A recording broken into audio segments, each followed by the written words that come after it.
পুরা বিশ্ব কাঁপিয়ে দিল। ভূমিকার ঘটনা শুনলে কইরা পাইটা যায়।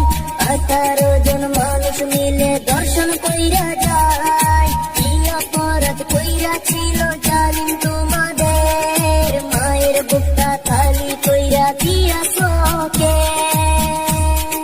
ধরতে পারলে দিবে ফাঁসি, শুনো মমি তারা স্বামী, তোমাদের পাপের ক্ষমা নাই।